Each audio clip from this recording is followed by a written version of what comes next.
La Comunidad Valenciana es un territorio próspero y ordenado.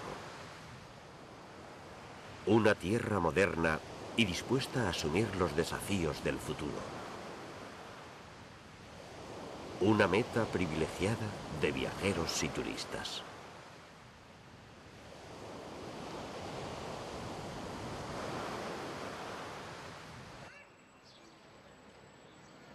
Aquí se trabaja en serio, pensando en la competencia y el porvenir.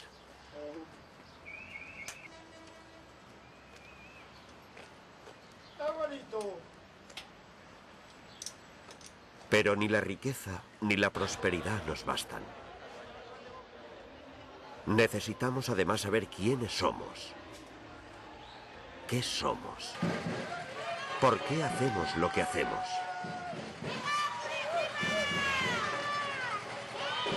¿Por qué celebramos fiestas colectivas cada año? ¿Qué nos impulsa a disfrazarnos ritualmente? ¿Por qué hacemos todas estas cosas?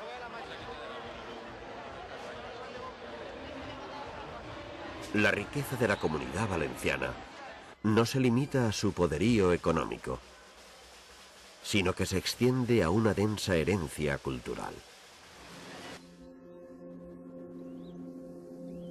Una herencia en parte mal conocida, que agoniza por entre los caseríos más viejos y apartados, que persiste de forma milagrosa en la memoria de nuestros mayores.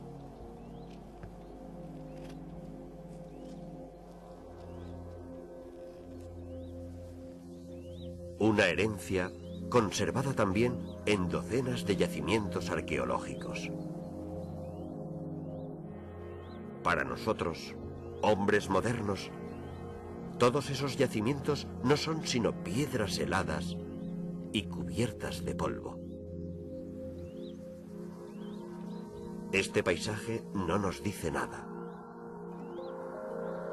Y sin embargo, entre esas piedras fue concebida la misma forma de pensar que hoy nos es propia. Milenios atrás, cuando allí vivían hombres, cuando aquellas ruinas eran muros y viviendas, cuando entre las calles se oía bullicio de niños y sonido de animales domésticos.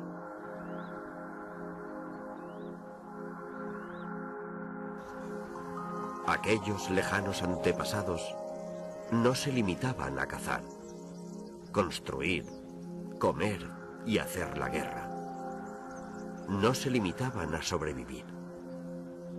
Estaban además tratando de comprender el mundo, investigando y hallando soluciones, creando mitos, ideando símbolos. Aun con toda su carga de supersticiones y de ignorancia, aun bajo el peso de una magia ilusoria, de unas explicaciones ingenuas. El pensamiento de aquellos hombres comenzó a mover la historia y significó un esfuerzo colosal por comprender el mundo. Se trata de un pensamiento que se ha convertido en una especie de sustancia inmortal, porque les ha sobrevivido y nos ha alcanzado aún a nosotros, valencianos del siglo XXI. Muchas de las actitudes, de los lugares comunes, de las devociones personales, mucha parte del carácter del hombre moderno comenzó a balbucear aquí, en estas piedras, cuando aquí había sonidos humanos.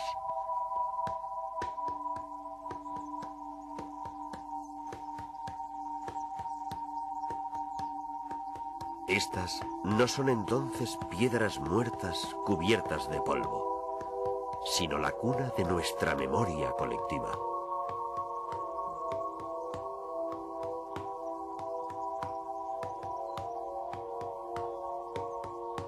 Nuestra tierra ya no es una tierra misteriosa. El extenso bosque donde aúlla el lobo, como lo fue entonces, ahora está deforestada y surcada por autopistas seguras. Nosotros ya no somos aquellos cazadores asustados ante la majestad del universo, sino gente aplicada que poco a poco va arrancándole sus secretos. Pero ni hemos podido ni querido cortar las amarras con el pasado, ni tampoco debemos hacerlo. Nuestra tierra no solo está sembrada de sur a norte de aquellos yacimientos arqueológicos, de ermitas, de cuevas santas. También lo está de pervivencias, de pliegues de la historia donde los mitos aún se conservan. Ni el progreso, ni la riqueza, ni la ciencia nos han arrebatado nuestras raíces.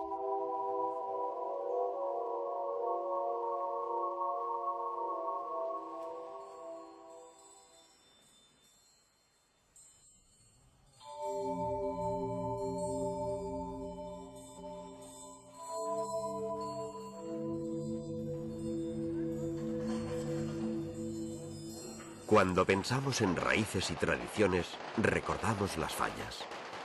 Y creemos que ser valenciano es simplemente ser fallero. Las fallas son una fiesta extraordinaria. Pero puede que su auge no sea más que el humo que nos impide ver más allá, más atrás, más lejos, más cerca del origen. Y es allí a donde nosotros queremos alzar la mirada, hacia el lejano horizonte donde se originó el pensamiento.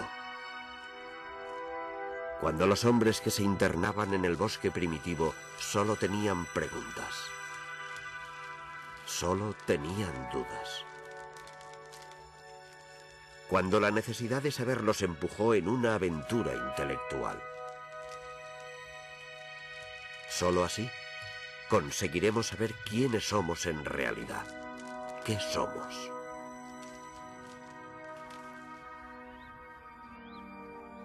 Nuestra tierra fue, en el remoto origen, una tierra encantada.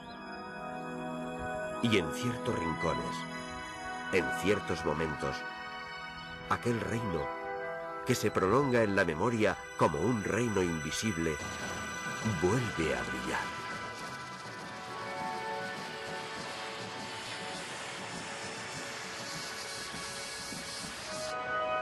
Nuestra tierra, volcada a los mares de la aventura y de las leyendas. Morada de tradiciones en lo profundo de la montaña. Hogar de curanderos, santeros y de ancianos que aún conocen la tradición. Escenario de rituales que hunden su raíz en el origen mismo del pensamiento. Cuna de los santuarios, donde los antiguos íberos rendían culto a sus dioses.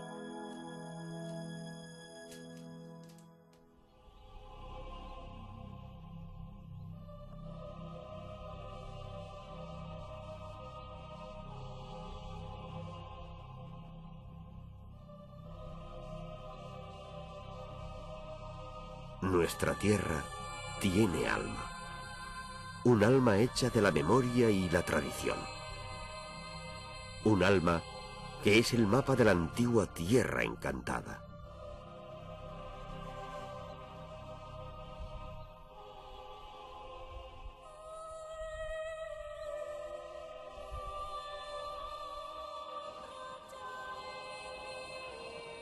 Tierra encantada. ¿Fue realmente así? ¿Llegaron los antiguos navegantes con temor a estas costas? ¿No era como cualquier otra costa, como cualquier isla en el mar profundo? En los tiempos en los que se inició la civilización, quizá la tierra mágica, la tierra de la aventura y el conocimiento, era precisamente esta costa valenciana. En el fondo del horizonte, en el lugar donde se pone el sol, en el hogar de todos los misterios, se abría la puerta a las promesas.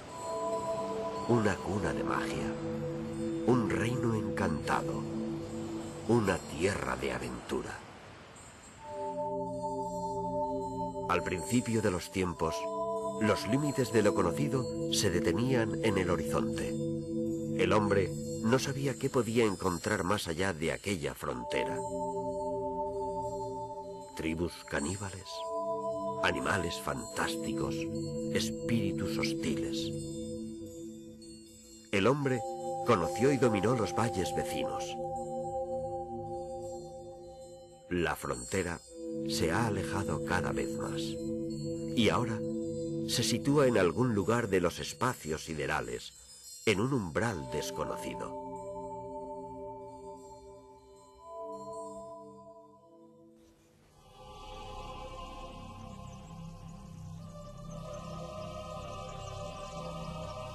En un momento impreciso, entre la pequeña frontera del valle vecino y la lejana frontera de los límites del universo, el hombre culto, el hombre civilizado, es decir, el que vivía en Egipto y Mesopotamia, se preguntaba por los misterios de la otra frontera, la del otro lado del mar, junto al lugar donde el sol desaparece para penetrar en la oscura caverna subterránea. Allí donde perviven los antepasados, donde toda magia y todo milagro es posible. La muerte y la resurrección del sol son una experiencia universal. El sol nace y asciende al cielo, siempre dirigiéndose hacia occidente. Alcanza el crepúsculo y allí muere. Se supone que en la tierra del crepúsculo se encuentra el fin del mundo. Es allí donde se abre una gruta por la que el sol penetra en el mundo inferior, el mundo de los muertos. Pero el sol revive siempre por oriente, y en ello el primitivo vio un milagro. El dios del sol penetra a diario en la gruta de los difuntos, que se abre a occidente, y sale otra vez al cielo, victorioso sobre la muerte en oriente. Por eso, desde tiempos muy tempranos, el sol se convirtió en el modelo del difunto. En Egipto, la doctrina religiosa afirma que los difuntos viajan al extremo occidental, donde se encuentra el lugar que llaman la isla del incendio. Todo el que muere imita a Osiris, y Osiris Es el sol que muere y renace.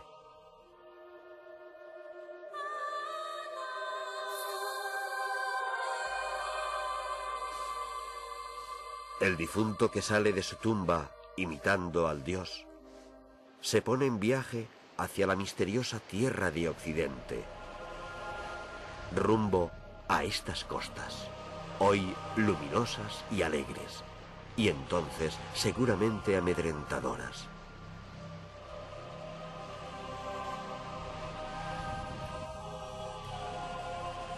Oh morada del Occidente, donde se vive de panes selectos y de cántaras de cerveza. El Osiris no camina por los caminos de Oriente, sino que camina por las regiones de Occidente, por el camino de los seguidores de Ra, y no será apartado de ninguna puerta de Occidente.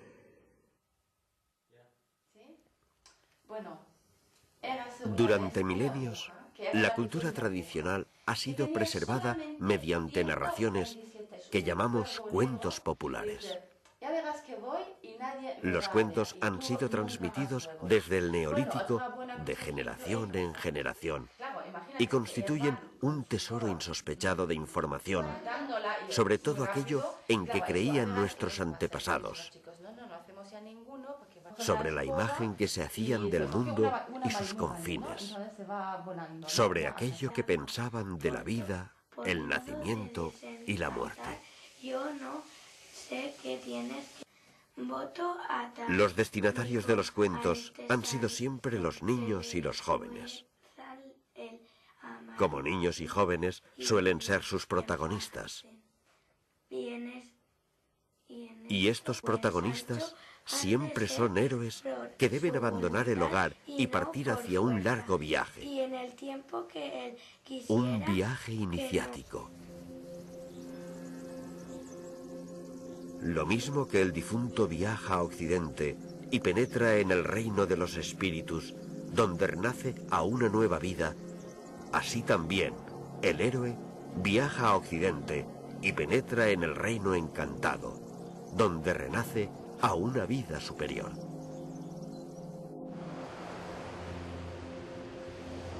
Todo el que viaja, todo aquel que pretende ser héroe, se dirige a Occidente.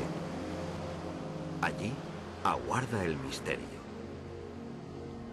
En todas las orillas del Mediterráneo se vivió la fe en un reino encantado. La fe en un reino mágico. Y allí, en el país donde se pone el sol, la tierra del crepúsculo, estaba la península ibérica. Aquella costa, aquellas playas, aquellos puertos, fueron lo que hoy llamamos la Comunidad Valenciana, una tierra asociada al mito.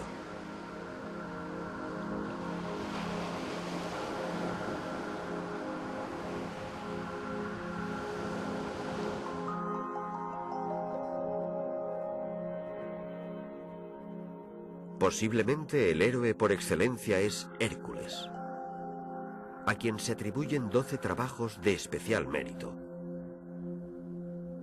Algunos de ellos fueron hechos fuera de Grecia, en el otro lado del mar. El 10º de los trabajos de Hércules consistió en robar los bueyes rojos del rey Gerión en la isla roja de Eritia, situada cerca de la corriente del océano. Una isla cuya ubicación exacta nadie conoce, pero que debió estar en el entorno de la península ibérica, junto al crepúsculo, y por eso precisamente se le llamaba la Isla Roja. El héroe desplegó también un viaje iniciático hacia el atardecer. Un viaje en el que utilizó como embarcación la copa de oro del dios Sol, Helios. Y de aquí, una imagen clara. El héroe que navega en la copa del Sol es simbólicamente el Sol mismo. Igual que el difunto egipcio que acompaña la barca solar del dios Sol, es también el dios que viaja al otro mundo.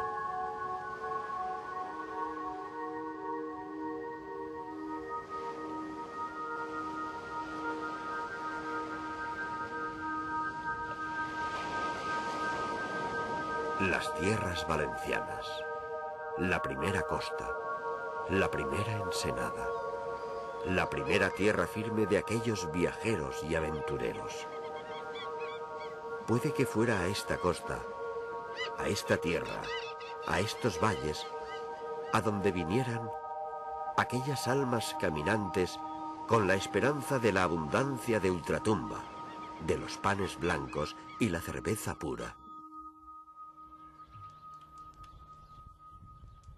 El primitivo, que veía dioses por todas partes, había sacralizado el mundo, y por tanto para él todo era sagrado. El agua, el fuego, el paisaje, las fuentes, los bosques, la familia, los animales, las cuevas. Para el primitivo todo era sagrado. Pero para nosotros, todo se reduce a su valor económico. Y ya todo es profano. Y sin embargo, el sentimiento de lo sagrado, a veces sin saberlo, vuelve a nosotros periódicamente. Y así revivimos la antigua comarca, el antiguo país. Y nos transformamos de nuevo en sus habitantes, en ciudadanos de la tierra encantada. Abriremos entonces los ojos y los oídos. Daremos vida a los antiguos poblados. Contaremos de nuevo los viejos mitos. Veremos más allá, más atrás, más lejos, más cerca del origen, hasta encontrar los sólidos y antiguos cimientos de nuestra cultura. Y entonces, no solo habremos dejado de ser indiferentes a las piedras heladas y cubiertas de polvo, sino que sabremos que esta búsqueda no era por simple curiosidad, sino con el propósito de aprender. Para el primitivo todo es sagrado, pero para nosotros todo es profano. Podemos evocar entonces a aquel hombre que tenía miedo, que no sabía por qué al día sucedía la noche, que salía de su cueva y trataba de desentrañar todos esos misterios, porque para él el mundo era sagrado y él respetaba el mundo, como nosotros mismos tendríamos que hacerlo.